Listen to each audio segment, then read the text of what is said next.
नमो नमः। मंचस्थ सभी संत वृंदों को प्रणाम करता हूँ। सम्मुख समुपस्थित सभी धर्म प्रेमी सज्जनों को वंदन करता हूँ। बताने के लिए कुछ विशेष नहीं है और बहुत विद्वान लोग यहाँ महापुरुष बैठे हुए हैं, इसलिए मैं बोलना नहीं चाह रहा था, लेकिन महाराज श्री का आदेश है। एक बात बताओ, हम लोगों को सभी की बात का सम्मान करना चाहिए या नहीं करना चाहिए? बोलो हाँ या ना। सभी की बात का सम्मान करना चाहिए।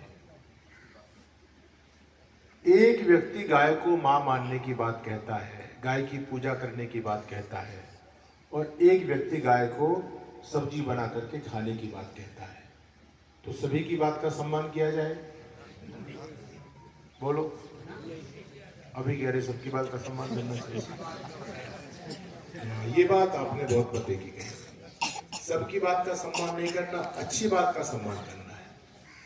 और जब से हमने सबकी बात का सम्मान करना शुरू कर दिया, तब से निरंतर पतन की तरफ हम लोग जा रहे हैं।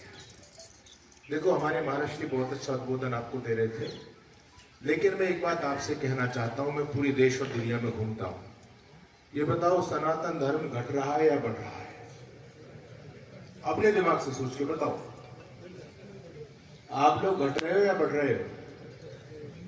बड़े कब थे? हम तो दिन प्रतिदिन रसातल की तरफ ही जा रहे हैं। Iran, Afghanistan, Nepal, Bhutan, Tibet, Sri Lanka, Myanmar, Bangladesh, Cambodia, Philippines, Malaysia, Indonesia, Thailand, Vietnam, यहां से आप समाप्त हो गए। पूरे यूरोप से आप समाप्त हो गए, पूरे एशिया से आप समाप्त हो गए। कभी अमेरिका भी आप लोगों का था। अच्छा, मुसलमानों की दुनिया में कितने देश हैं? बोलो। 58 देश है। कितना समय हुआ उनको? केवल 1450 साल हुए मुसलमानों को। और दुनिया में कितने देश हैं? 58 देश। ईसाइयों को केवल 2000 साल हुए। दुनिया में कितने देश हैं? 100 से अधिक देश। और आपके सनातन धर्म को कितना समय हो गया? अनादि हो आप तो। फिर भी संसार को बने लगभग 2 अरब वर्ष तो हो ही गए। आपके कितने देश हैं दुनिया में? बताओ। कोई हिंदू राष्ट्र है? एक भी बता दो दुनिया में है।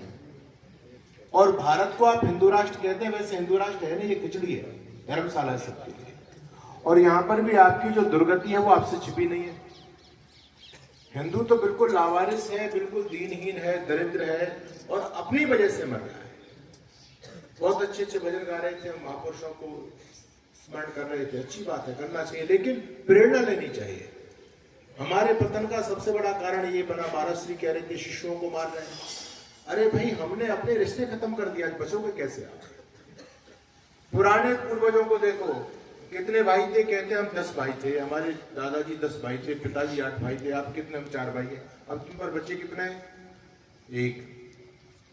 हम 10 से 1 पर आ गए, है ना?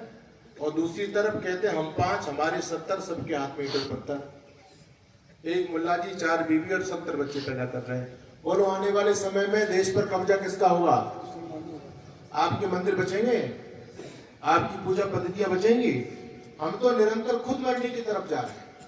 प्रयास कुछ कर नहीं रहे। देखो, ये भजन कीर्तन करने से बचने वाले नहीं हो, केवल जय श्री राम के नारे लगाने से बचने वाले नहीं हो, बल्कि अभी गा रहे थे ना, सीताराम सीताराम सीताराम कहिए और जाई विद रहे राम ताई विद रहिए। ये गाइए, जाई विद राखे राम ताई विद रहिए, ऐसा नहीं। भगवान राम को यदि जीवंत करना चाहते हो तो भगवान राम के रास्ते पर चलो, तब आपकी संस्कृति बचेगी। केवल उनके जय जयकार करने से बात बनने वाली नहीं है। हमारे पतन का सबसे बड़ा कारण है कि हम केवल धर्म और संस्कृति की बात करते हैं, उनको अपने आचरण में नहीं लाना चाहते, इसलिए हम दुनिया से समाप्त हो गए। अपने पूर्वजों के पुण्य प्रताप को स्मरण करके उनके रास्ते पर हम चले, तब हमारा सनातन धर्म बच सकता है। नहीं तो चारों तरफ से गिरती दृष्टि आप लोगों पर लगी हुई है। चारों तरफ से 4 शत्रु आपको समाप्त करने के लिए हर प्रयासरत है। एक तरफ क्रिश्चियनिटी है, एक तरफ इस्लाम है, एक तरफ कम्युनिस्ट विचारधारा, एक तरफ सेकुलरिज्म है। ये भयानक शत्रु पूरी दुनिया से समाप्त हो गए। अभी अयोध्या में मंदिर बनाया, बड़ा भव्य मंदिर बना, लेकिन आपके देश के अंदर रहने वाले लोग ही कह रहे हैं कि बना लो, कितना बड़ा मंदिर बनाओगे, हमारा जब सत्ता आएगी तो उस मंदिर को तोड़ेंगे। अभी भी कह रहे हैं, आपके मुंह के सामने कह रहे हैं। कैसे अपनी रक्षा करोगे? कैसे अपनी संतति की रक्षा करोगे? अरे संपत्ति तो बहुत कमा रहे हो आज लोग, आप लोग, लेकिन ये संपत्ति क्या आपकी सुरक्षित रह पाएगी? केवल 30 साल का समय। देखो 30 साल में उन लोगों की योजना है, बहुत गंभीर बात है ये। 30 साल के बाद में देश की हालत क्या होगी यदि इसी प्रकार से जिस स्थिति में हम लोग जी रहे हैं यही स्थिति चलती रही तो आने वाले समय में स्थिति बड़ी भयानक है। आपके हाथ से सब कुछ निकल जाएगा, क्योंकि उनकी पूरी योजना है दूसरे लोगों की। उनके धर्मगुरु भी जो काम कर रहे हैं योजनाबद्ध तरीके से काम करते हैं। तो ऐसी परिस्थिति में पहला निवेदन आप लोगों से ये करूंगा कि पहला जो आप काम कर सकते हैं, साधु संत अपना काम कर रहे हैं, सरकार अपनी काम कर रही है, आप ये काम कीजिए। यहां से संकल्प लेकर के जाओ। कितनी बहने बेटी जिनका एक एक बच्चा है, बोलो।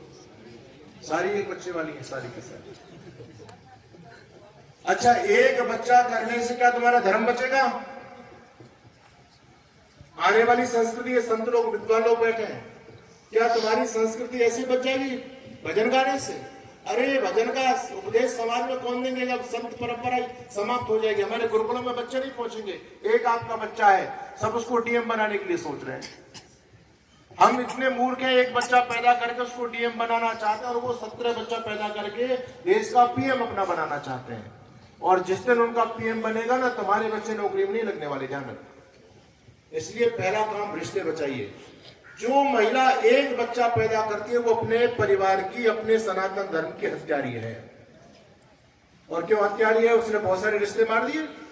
चाचा का रिश्ता गया, ताऊ का रिश्ता गया, फूफा का रिश्ता गया, मौसा का रिश्ता गया, मामा का रिश्ता गया। बोलो रिश्ते बचेंगे क्या? हम अपने रिश्ते नहीं बचा पा रहे, देश धर्म संस्कृति को क्या खाद बचाएंगे? तो इसलिए कहने के लिए बहुत कुछ है, समय में अतिक्रमण नहीं करूंगा। आप ज्यादा सुनना चाहते हैं, यूट्यूब पर मेरा चैनल है धर्मयुद्ध के नाम से, बहुत सारे प्रवचन हैं। मैं ज्यादातर थोड़ा हट करके बोला हूं क्योंकि मेरा मुख्य विषय यही रहता है, जन जागरण का, राष्ट्र धर्म संस्कृति के लिए। ये तो बहुत लंबे सत्र चलते हैं, तो बताते हैं। 5 मिनट में मैं ज्यादा आपको योजना नहीं बता पाऊंगा। समय दिया महाराष्ट्री ने, उनको बहुत बहुत प्रणाम करता हूँ। महाराष्ट्री का आदेश शिरोधार्य है और बड़े भाई के समान उनका स्नेह हमको मिलता है। सभी संत चरणों में प्रणाम करते हुए अपनी वाणी को विराम। ओम